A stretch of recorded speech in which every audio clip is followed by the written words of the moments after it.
So why do they lack confidence? And what can be done to work, to improve their confidence and develop a class culture? So in this particular area, I'll be focusing on the teacher mentorship and what is the student attitude, which is a very important factor. Then we will move on to the introduction of the mind mapping technique. Now, mind mapping will also include word mapping. So in this particular area section, I'll be talking about word mapping, then mind mapping, and it will also lead us towards a very interesting technique, which is called as brainstorming, which is a must for enhanced speaking skills. And in short, I will also throw light on how this particular technique can help our students develop their writing skills and even their listening skills. So there will be multiple activities and multiple lesson plans which I'm going to share in my next part. That is the fifth part. That is activities to be conducted in class using this particular tool.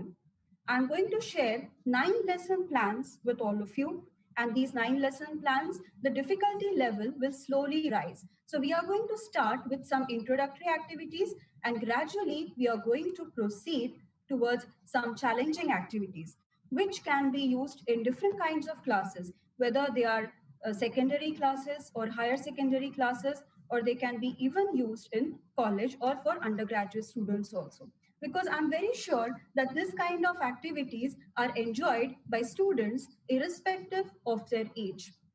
And the last part will be for questions, question and answer round. So this is going to be our agenda for today's session. Research has indicated that the career graph of a person drastically goes up if the person is a good communicator. And what makes a person a good communicator? Obviously, if you can say if the person can talk well, the person's language, the person's command over language is good. So it becomes very necessary for our students, that are our learners, as well as the teachers, to focus on developing the 4 basic skills. All of you are well aware of these 4 skills, and they are listening skills, reading skills, writing skills, and speaking skills. But in addition to these skills, teachers and learners also focus on vocabulary development and they focus on grammar.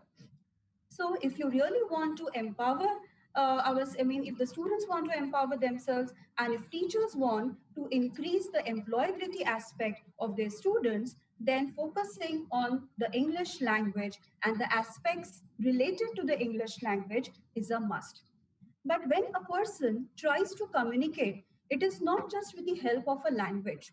What also matters is that when you're talking to someone, there is no textbook in front of you. There are no notes in front of you. So even if you have good command over the language, your thought process must be well organized. You need to have ideas properly aligned in your head. There has to be coherency in your thought process. So idea generation, then logical, you can say connection between different ideas and proper navigation of your thought process is a must. And we need to teach our students this how to navigate through, you can say, a vast pool of ideas which they have in their head.